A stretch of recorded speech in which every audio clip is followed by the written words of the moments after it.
Hi YouTube, R1 Biker here, aka Southwest Rider. Hope you've had a good day. Just want to do a really quick video overview of my Oxford Boss disc lock. I've had this disc lock for around 9 months now. It's a good bit of kit. I really rate this item. This disc lock is slightly unique in some ways in as much as it contains alarm also. At the moment the alarm isn't set. I'll show you how you set that and use that shortly, but it is loud. It's a good addition. The disc lock itself weighs about 1.1 kilos. The shackle size on this particular one is 14 millimeters. I believe you can get a slightly larger shackle, a 16 millimeter item, which is a little bit more expensive. Shop around when you buy these. I've seen these priced anywhere from about 50 quid all the way up to about 90 pounds. So do shop around to ensure you're sort of buying a good value at a good price. The disc lock itself comes with 3 keys, a security code in case you lose your keys, plus a sort of a rubber key ring. It's all in all nice. It's in a presentation box, etc. when I got it. Features: the shackle's rubber coated to prevent damage to the bike. One thing that probably would be nice is if the shackle of the body, of the alarm was rubber coated. I think that would be a good addition, because obviously when it rests down against the wheel there is a potential of a chip. Has a water cover on the bottom, keep water and dust and things out, which is nice. As I say, comes with 3 keys. The keys are quite unique in their shape, in as much as they're sort of like a crescent half moon shape, which means they only fit into the lock one way. It's easy whilst you've got it here away from the bike, but it's much harder when you're on the bike in a sort of a cramped position with it hanging down in the sort of locked position. It can be tricky. The shackle is huge on this. This piece has a 14 millimeter shackle.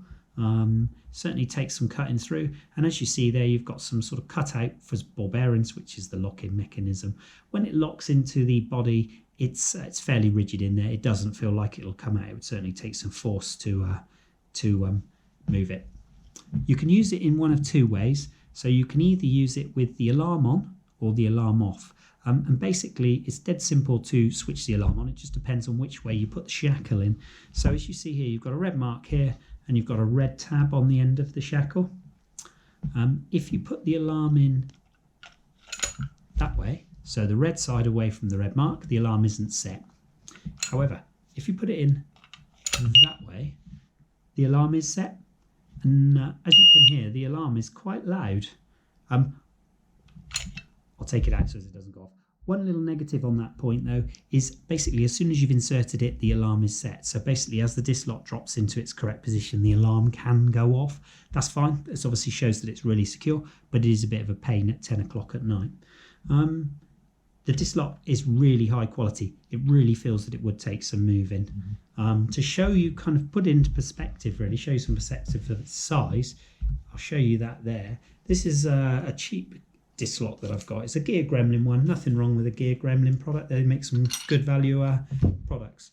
But when you see the sheer difference in the size of the shackles, you can see the security options that it gives you.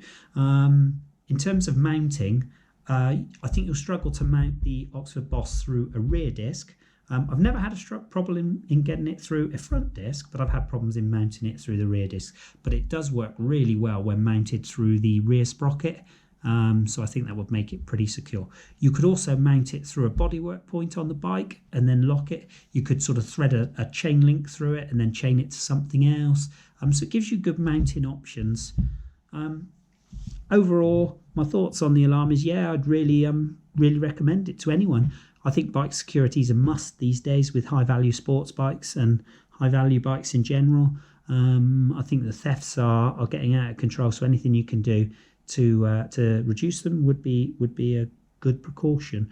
I wouldn't recommend this as the only security option, but as part of a balanced security system for your bikes, I think it works well. So I use chains, ground anchors, plus a couple of different disc locks and things on my different bikes. So I'll bring you some details of other products over the next couple of videos. I'll be doing lots of reviews over the next few weeks of different products. So if you like what you've seen, please check back. if you could do me a favor and like my videos, like my channel, follow me, etc., etc., I'd really appreciate it. Please subscribe. It really does help. Thank you. Bye.